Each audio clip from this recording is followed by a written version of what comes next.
श्री कृष्णा। आज की कार्तिक मास की कथा में आप सभी भक्तों का हार्दिक स्वागत है। आज हम सुनेंगे कार्तिक महात्म का 29वां अध्याय। कार्तिक मास में की गई भगवान विष्णु की पूजा अनंत फल प्रदान करने वाली होती है। तो आइए भगवान विष्णु की भक्ति और उनकी कृपा के असीम चमत्कारों की ये पवित्र गाथा जिसका आज हम श्रवण करेंगे। राजा पृथु ने कहा कि हे मुनि श्रेष्ठ, आपने कलह द्वारा मुक्ति पाए जाने का वृतांत मुझसे कहा, जिसे मैंने ध्यान पूर्वक सुना। हे नारद जी, ये काम उन दो नदियों के प्रभाव से हुआ। कृपया मुझे ये बताने की कृपा कीजिए।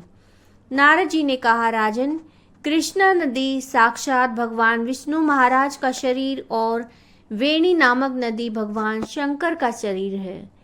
इन दोनों नदियों के संगम का महात्म श्री ब्रह्मा जी के वर्णन करने में समर्थ नहीं है। फिर भी चूंकि आपने पूछा है, इसलिए आपको इनकी उत्पत्ति की जो कथा है वो सुनाता हूँ, ध्यान से सुनो। चाक्षु मनवंत्र के आरंभ में ब्रह्मा जी ने सह्य पर्वत के शिखर पर यज्ञ करने का निश्चय किया। भगवान विष्णु, भगवान शंकर समस्त देवताओं सहित यज्ञ की सामग्री लेकर उस पर्वत के शिखर पर गए। महर्षि भृगु आदि ऋषियों ने ब्रह्म मुहूर्त में उन्हें दीक्षा देने का विचार किया। तत्पश्चात भगवान विष्णु ने ब्रह्मा जी की भार्या तवरा को बुलाया। वो धीमी गति से आ रही थी। इसी बीच में भृगु जी ने भगवान विष्णु से पूछा कि हे प्रभु, आपने तवरा को शीघ्रता से बुलाया था, वो क्यों नहीं आई? ब्रह्म मुहूर्त निकल जाएगा। इस पर भगवान विष्णु बोले, यदि तवरा यथा समय यहाँ नहीं आती है तो आप गायत्री को स्त्री मानकर दीक्षा विधान कर दीजिएगा। क्या गायत्री पुण्य क्रम में ब्रह्मा जी की स्त्री नहीं हो सकती? नारद जी ने कहा, राजन, भगवान विष्णु की इस बात का समर्थन भगवान शंकर जी ने भी किया। ये सुनकर भृगु जी ने गायत्री को ब्रह्मा जी के दाईं ओर बिठाकर दीक्षा विधान आरंभ कर दिया। जिस समय ऋषि मंडल गायत्री को दीक्षा देने लगा, उसी समय तवरा भी यज्ञ मंडल में आ पहुंची। ब्रह्मा जी के दाईं ओर गायत्री को बैठा देखकर ईर्ष्या से कुपित होकर तवरा बोली, जहाँ अपूज्यों की पूजा और पूज्यों की अप्रतिष्ठा होती है, वहां पर दुर्भिक्ष, मृत्यु और भय तीनों अवश्य हुआ करते हैं। ये गायत्री ब्रह्मा जी की दाईं ओर मेरे स्थान पर विराजमान हुई है, इसलिए ये अदृश्य बहने वाली नदी होगी। आप सभी देवताओं ने बिना विचारे मेरे स्थान पर बिठाया है, इसलिए आप सभी जड़ रूप नदियां होंगे। नारद जी राजा पृथु से बोले, हे राजन, इस प्रकार से तवरा के शाप को सुनकर गायत्री क्रोध से आग बबूला होकर अपने होठ चबाने लगी। देवताओं के मना करने पर भी उसने उठकर तवरा को शाप दे दिया। गायत्री बोली, तवरा, जिस प्रकार ब्रह्मा जी तुम्हारे पति हैं, उसी प्रकार मेरे भी पति हैं। तुमने व्यर्थ ही शाप दिया है, इसलिए तुम भी नदी हो जाओ। तब देवताओं में खलबली मच गई। सभी देवता तवरा को साष्टांग प्रणाम करके बोले कि देवी, तुमने ब्रह्मा आदि समस्त देवताओं को जो शाप दिया है वो उचित नहीं है, क्योंकि यदि हम सब जड़ रूप से नदियां हो जाएंगे तो फिर निश्चय ही ये तीनों लोक नहीं बच पाएंगे। क्योंकि ये शाप तुमने बिना विचारे दिया है, इसलिए शाप को वापस ले लो। तवरा बोली कि हे देवगण, आपके द्वारा यज्ञ के आरंभ में गणेश पूजन न किए जाने के कारण ये विघ्न उत्पन्न हुआ है और मेरा ये शाप कदापि खाली नहीं जा सकता। इसलिए आप सभी अपने अंगों से जड़ीभूत होकर अवश्यमेव नदियां बनेंगे। हम दोनों सौतने भी अपने अपने वंशों पश्चिम में बहने वाली नदियां बनेंगी। नारद जी राजा पृथु से बोले, राजन, तवरा के वचन सुनकर भगवान विष्णु, शंकर आदि सभी देवता अपने अपने अंशों से नदियां बन गए।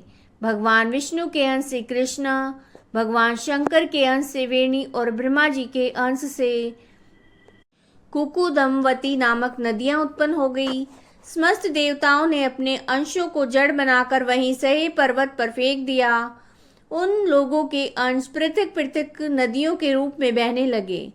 देवताओं के अंशों से सहस्त्रों की संख्या में पश्चिम की ओर बहने वाली नदियां उत्पन्न हो गई। गायत्री और तवरा दोनों पश्चिम की ओर बहने वाली नदियां होकर एक साथ बहने लगी। उन दोनों का नाम सावित्री पड़ा। ब्रह्मा जी ने यज्ञ स्थान पर भगवान विष्णु और भगवान शंकर की स्थापना की। दोनों देवता महाबल और अतिबल के नाम से प्रसिद्ध हुए। हे राजन, कृष्णा और वेणी की उत्पत्ति का ये वर्णन जो भी मनुष्य सुनाएगा उसे नदियों के दर्शन और स्नान का फल प्राप्त होगा।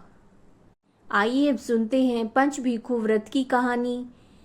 किसी गांव में एक साहूकार था। उसका एक बेटा और बहू थे। बहू कार्तिक के महीने में हर रोज सवेरे उठकर गंगा स्नान के लिए जाती।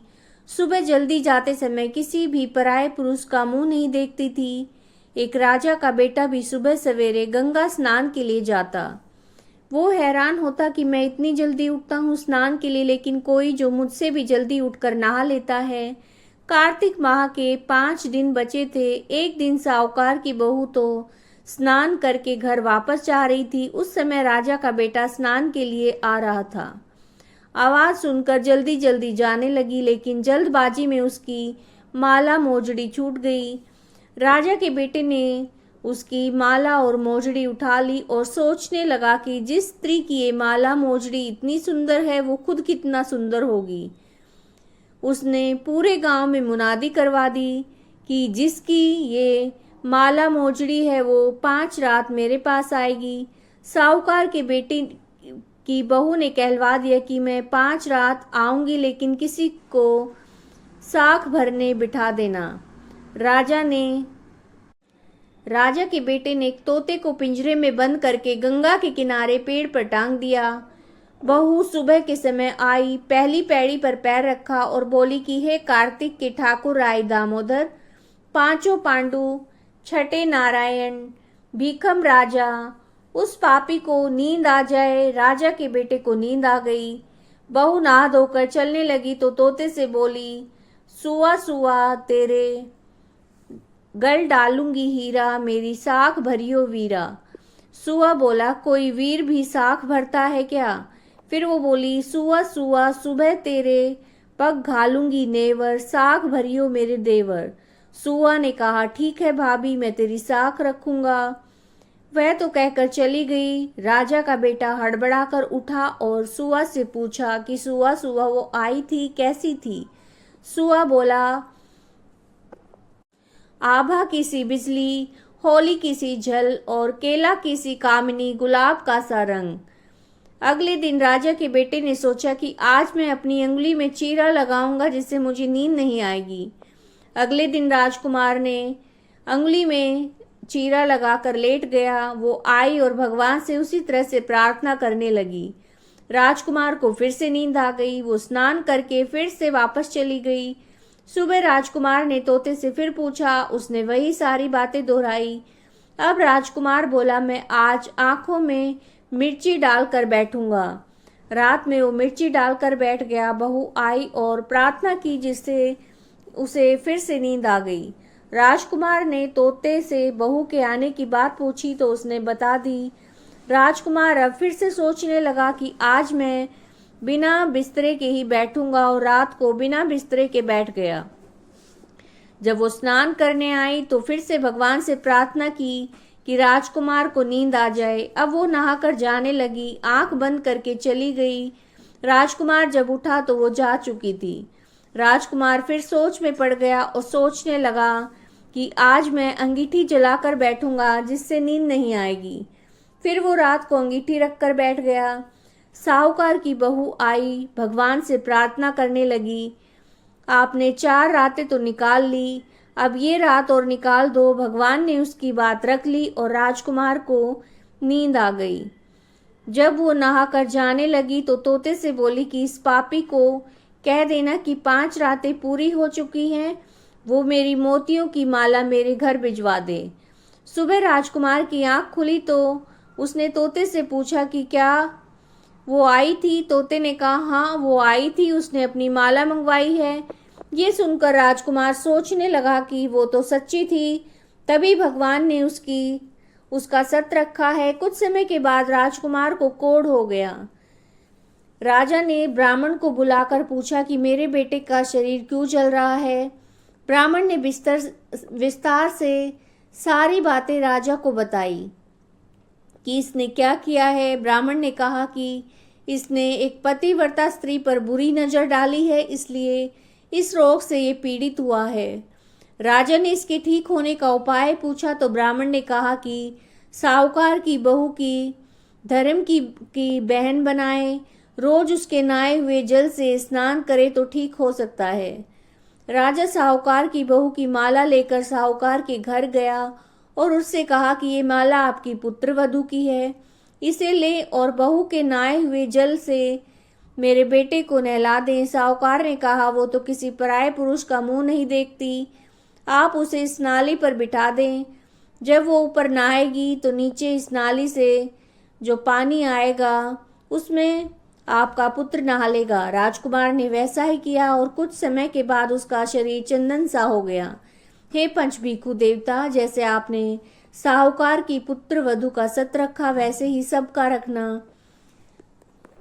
तुलसी महारानी नमो नमो, हरि की पटरानी नमो नमो, धन तुलसी पूर्ण तप कीनो, शालिग्राम बनी पटरानी, जाके पत्र मंजरी कोमल, श्रीपति कमल चरण लपटानी। तुलसी महारानी नमो नमो, हरि की पटरानी नमो नमो, धूप दीप नैवेद्य आरती पुष्पन की वर्षा बरसानी, 56 भोग 3600 व्यंजन बिद तुलसी हरि एक नमानी। तुलसी महारानी नमो नमो, हरि की पटरानी नमो नमो, सभी सखी मैया तेरा यश गाएं, भक्ति दान दीजे महारानी नमो नमो। तुलसी महारानी नमो नमो, तुलसी महारानी नमो नमो, हरि की पटरानी नमो नमो। अगर आज की वीडियो आपको पसंद आई है तो वीडियो को लाइक कीजिएगा, कमेंट में जय श्री कृष्णा लिखिएगा और वीडियो को ज़्यादा से ज़्यादा शेयर कीजिएगा और चैनल को सब्सक्राइब करना बिल्कुल मत भूलिएगा। जय श्री कृष्णा।